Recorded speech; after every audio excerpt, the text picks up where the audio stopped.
Hello everyone. இன்னைக்கு ப்ரையாம்பிள் of the constitution பற்றி பார்க்கலாம். ப்ரையாம்பிள் இந்த வார்த்தைக்கான மீனிங் இன்ட்ரோடக்ஷன். ஒரு இன்ட்ரோடக்ஷனில் என்ன இருக்கும், சம்மரி இருக்கும். அதே மாதிரி நம்மளோட கான்ஸ்டியூஷனில் இருக்கக்கூடிய ஃபிலாசபி, ஃபண்டமெண்டல் வேல்யூ, மாரல், இது எல்லாத்தையும் ஒரு சம்மரியாக கொடுத்துருக்கிறது தான் ப்ரையாம்பிள். இந்த ப்ரையாம்பிள் ஆட் பண்ணுற வழக்கத்தை ஃபஸ்ட்டு யூஎஸ்ஏல தான் ஸ்டார்ட் பண்ணியிருப்பாங்க. இதை பார்த்து மற்ற கண்ட்ரிஸ் விருப்பப்பட்டவங்க ப்ரையாம்பிள் ஆட் பண்ணிக்கிட்டாங்க. நம்மளும் நம்ம கான்ஸ்டியூஷனில் யூஎஸ்ஏவை பார்த்து இன்ஸ்பயர் ஆகி ப்ரையாம்பிள் ஆட் பண்ணிக்கிட்டோம். ப்ரையாம்பிள் ஃபஸ்ட்டு எழுதியிருக்க மாட்டாங்க, கடைசியாக தான் எழுதப்பட்டிருக்கும். இதுக்கான காரணம், ஃபார் த ஃபஸ்ட் டைம் நம்ம கான்ஸ்டியூஷன் எழுத போகிறோம், நமக்கு என்னென்ன தேவைகள் அப்படின்றது தெரியுமே தவிர்த்து ஒரு அவுட்லைன்டு பிக்சர் தான் இருந்துச்சு. ஸோ மொத்த கான்ஸ்டியூஷனும் எழுதி முடிச்சுட்டு அதுக்கு ஏற்ற மாதிரி கடைசியில் ப்ரையாம்பிள் எழுதியிருப்பாங்க. ஜவஹர்லால் நேரு கொண்டு வந்த அப்ஜெக்டிவ் ரெசல்யூஷன் அடிப்படையில் தான் நம்ம ப்ரையாம்பிள் எழுதப்பட்டிருக்கோம். இந்த அப்ஜெக்டிவ் ரெசல்யூஷன் கான்ஸ்டியூஷன் அசம்பிளியில் 13th December 1946 மூவ் பண்ணியிருப்பாங்க and it was accepted on 22nd January 1947. Now ingredients of preamble. Preamble இருக்கக்கூடிய வார்த்தைகள்னு பார்த்தோம்னா, it starts with we the people of India. Source of power and authority is from people. And இந்தியாவோட நேச்சரை ப்ரையாம்பிளில் ஒரு சில வார்த்தைகளை டிஸ்கிரைப் பண்ணியிருப்பாங்க. அதெல்லாம் sovereign, socialist, secular, democratic and republic. இதில் சோஷியலிஸ்ட் அண்ட் செக்குலர் இந்த ரெண்டு வார்த்தையும் ஒரிஜினல் ப்ரையாம்பிளில் இருந்திருக்காது.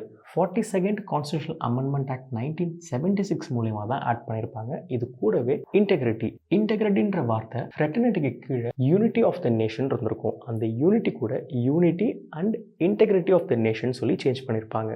இதெல்லாம் தான் ப்ரையாம்பிளில் 42nd கான்ஸ்டியூஷனல் அமெண்ட்மெண்ட் ஆக்ட் 1976 பண்ண சேஞ்சஸ். இங்கே கொடுத்துருக்கக்கூடிய வேர்ட்ஸ் ஆர்டர் எல்லாமே ரொம்ப முக்கியம். ப்ரையாம்பிளில் என்ன ஆர்டரில் இருக்கோ அதே ஆர்டரை தான் இங்கே எழுதியிருக்கேன். Then objective, justice, liberty, equality and fraternity. இந்த வார்த்தை எல்லாத்துக்கும் என்னென்ன மீனிங்னு ஒன்னொன்னா பார்த்துடலாம்.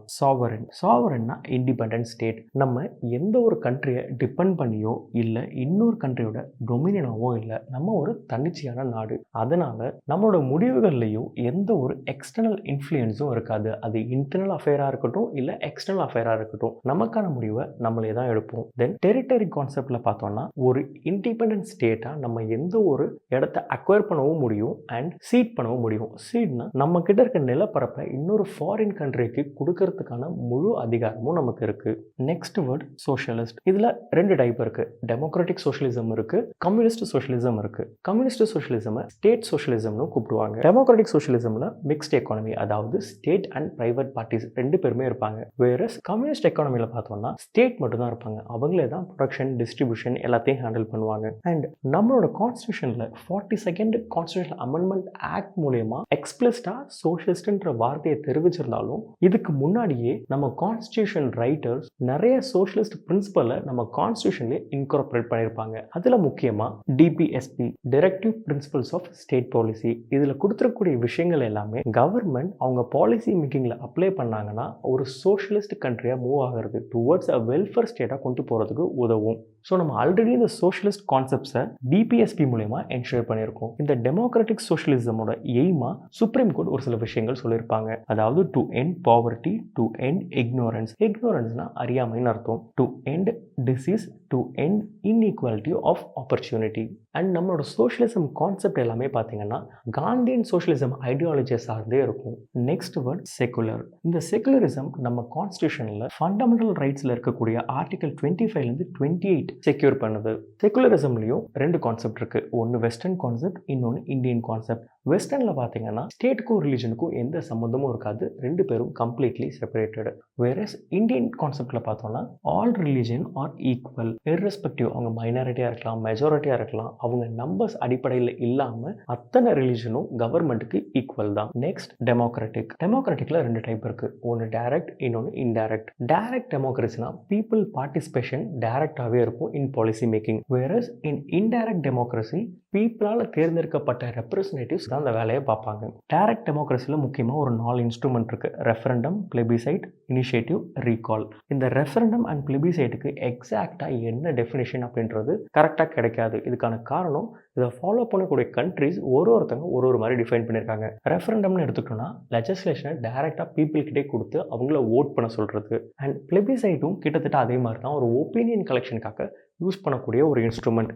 இதில் முக்கியமாக பிளெபிசைட் டெரிட்டோரியல் டிஸ்பியூட் செட்டிலிங்க்கு யூஸ் பண்ணக்கூடிய ஒரு இன்ஸ்ட்ருமெண்ட். இனிஷியேட்டிவ்னா பீப்புளே அவங்களுக்கு தேவையான லெஜிஸ்லேஷன் ப்ரொபோஸ் பண்ணுறது தான் இனிஷியேட்டிவ் கான்செப்ட். அண்ட் ரீகால், இப்போ ஒரு ரெப்ரசன்டேட்டிவ்ஸ் தேர்ந்தெடுத்திருப்பாங்க. அவங்களோட வேலை திருப்திகரமாக இல்லாத பட்சத்தில் அந்த டேர்ம் எக்ஸ்பயர் ஆகிறதுக்கு முன்னாடியே அவங்கள பதவியிலேருந்து தூக்கிறது தான் ரீகால்னு சொல்கிறாங்க. இன்டைரக்ட் டெமோக்ரஸியில் 2 டைப் இருக்குது. ஒன்று பார்லிமெண்ட்ரி, இன்னொன்று பிரசிடென்ஷியல். பிரசிடென்ஷியலுக்கு பெஸ்ட் எக்ஸாம்பிள் USA. நம்ம பார்லிமெண்ட்ரிக்கான எக்ஸாம்பிள். பார்லிமெண்ட்ரி சிஸ்டம் அடாப்ட் பண்ணுறதுக்கான காரணம் பிரிட்டிஷால் ஆட்சி செய்யப்பட்டதுனால அந்த சிஸ்டமுக்கு ரொம்ப பரிச்சயமாக இருந்தோம். Next republic. ரிபப்ளிக்கில் 2ஆக பிரிக்கலாம். ஒன்று மொனார்க்கியல் ரிபப்ளிக், இன்னொன்று டெமோக்ராட்டிக் ரிபப்ளிக். மொனார்க்கியல்னு எடுத்துக்கிட்டோம்னா ஒரு பர்டிகுலர் ஃபேமிலி தான் அந்த ஹெட் பொசிஷனுக்கு வந்துட்டு இருப்பாங்க. வேறஸ் டெமோக்ராட்டிக் ரிபப்ளிக்னா அந்த ஹெட் பொசிஷனை பீப்புள் தேர்ந்தெடுப்பாங்க. ரிபப்ளிக்ல பார்த்தீங்கன்னா 2 கான்செப்ட் இருக்கு. ஒன்று ஹெட் அண்ட் பப்ளிக் ஆஃபீஸர்ஸ். இப்போ எக்ஸ்பிளைன் பண்ண மாதிரி ஹெட்டை தேர்ந்தெடுத்தோம்னா அது டெமோக்ராட்டிக் ரிபப்ளிக். ஹெட் ஒரு பர்டிகுலர் ஃபேமிலிலேருந்தே வந்துட்டு இருக்காங்கன்னா அது மொனார்க்கியல் ரிபப்ளிக். ஸோ நம்ம கண்ட்ரியில் political sovereignty is in the hands of people because people தான் ஹெட்டை தேர்ந்தெடுக்கிறாங்க. அண்ட் பப்ளிக் ஆஃபீஸர்ஸ், எந்த ஒரு பப்ளிக் ஆஃபீஸும் ஒரு பர்டிகுலர் கிளாஸ் ஆர் ஃபேமிலிக்கு சொந்தமானது கிடையாது. It is open to all citizens of India. So no privileged class belongs to any particular office or head position. Then justice. Justice 3ஆக பார்க்கலாம். Social justice, economical justice and political justice. இது எல்லாத்தையும் fundamental rights and DPSP ensure பண்ணுறாங்க. இந்த ஜஸ்டிஸ்ன்ற கான்செப்டை நம்ம Russian ரெவல்யூஷன்லேருந்து எடுத்திருப்போம். Russian revolution happen on 1917. Social ஜஸ்டிஸ்னு பார்த்தோம்னா again absence of privilege. Economic justice elimination in inequality. Political justice equal political rights. மீதி இருக்கக்கூடிய terms liberty, equality, fraternity and rest of the topics எல்லாத்தையும் அடுத்த வீடியோவில் பார்க்கலாம். தேங்க்யூ.